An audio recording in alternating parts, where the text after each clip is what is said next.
Dear Juno, who has written a letter to Juno? Juno watched as the red and white blinking lights soared across the night sky like shooting stars and waited as they disappeared into faraway places. Juno wondered where they came from.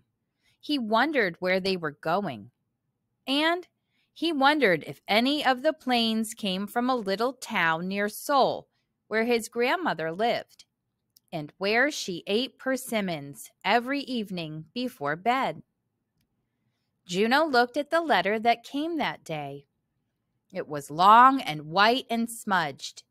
He saw the red and blue marks on the edges and knew the letter came from far away. His name and address were neatly printed on the front, so he knew the letter was for him. But best of all, the special stamp on the corner told Juno that the letter was from his grandmother. Through the window, Juno could see his parents. He saw bubbles growing in the sink. He saw dirty dishes waiting to be washed. He knew he would have to wait for the cleaning to be done before his parents could read the letter to him. Maybe I can read the inside too, Juno said to his dog Sam. Sam wagged his tail. Very carefully, Juno opened the envelope. Inside, he found a letter folded into a neat, small square. He unfolded it. Tucked inside were a picture and a dried flower.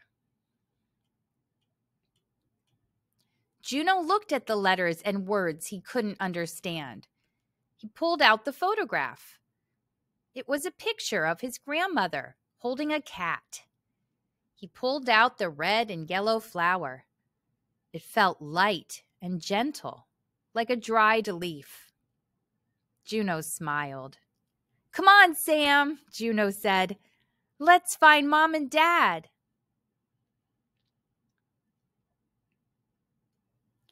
Grandma has a new cat, Juno said as he handed the letter to his mother. And she's growing red and yellow flowers in her garden. How do you know she has a new cat? Juno's father asked. She wouldn't send me a picture of a strange cat, said Juno. I guess not, said Juno's father. How do you know the flower is from her garden? Asked Juno's mother. She wouldn't send me a flower from someone else's garden, Juno answered. No, she wouldn't, said Juno's mother. Then Juno's mother read him the letter. Dear Juno, how are you? I have a new cat to keep me company. I named him Juno, after you. He can't help me weed, but the rabbits no longer come to eat my flowers. Grandma. Just like you read it yourself, Juno's father said. I did read it, Juno said. Yes, you did, said his mother. At school, Juno showed his class his grandmother's picture and dried flower. His teacher even pinned the letter to the board. All day long, Juno kept peeking at the flower from his grandmother's garden.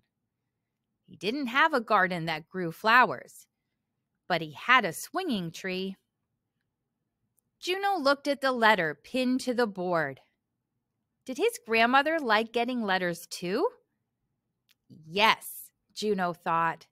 She likes getting letters, just like I do. So, Juno decided to write one.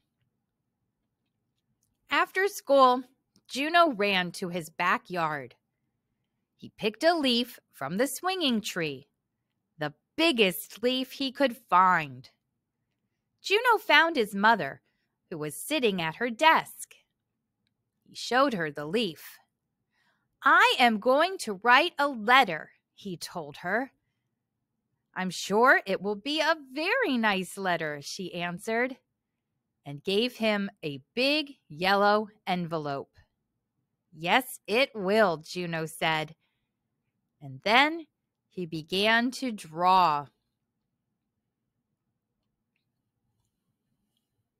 First, he drew a picture of his mom and dad standing outside the house.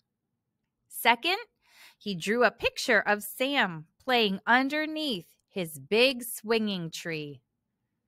Then very carefully, Juno drew a picture of himself standing under an airplane in a starry nighttime sky. After he was finished, he placed everything in the envelope. Here's my letter, Juno announced proudly. You can read it if you want. Juno's father looked in the envelope. He pulled out the leaf. Only a big swinging tree could grow a leaf this big, he said.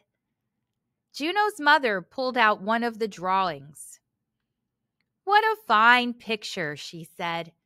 It takes a good artist to say so much with a drawing. Juno's father patted Juno on the head. It's just like a real letter, he said. It is a real letter, Juno said.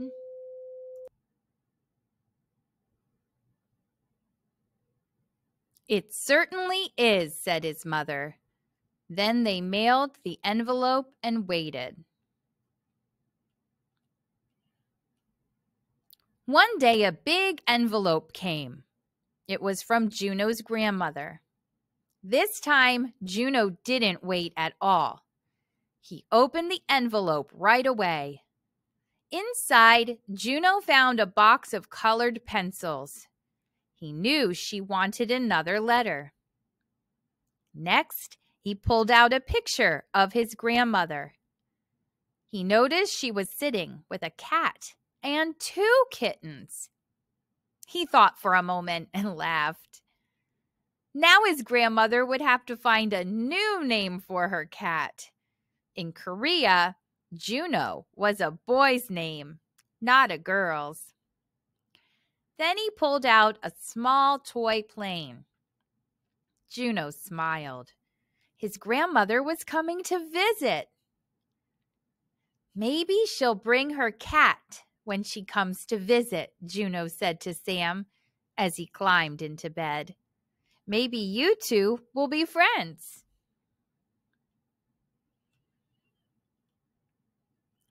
Soon Juno was fast asleep. And when he dreamed that night, he dreamed about a faraway place, a village just outside Seoul, where his grandmother, whose gray hair sat on top of her head like a powdered donut, was sipping her morning tea. The cool air feels crisp against her cheek. Crisp enough to crackle, he dreams, like the golden leaves which cover the persimmon garden.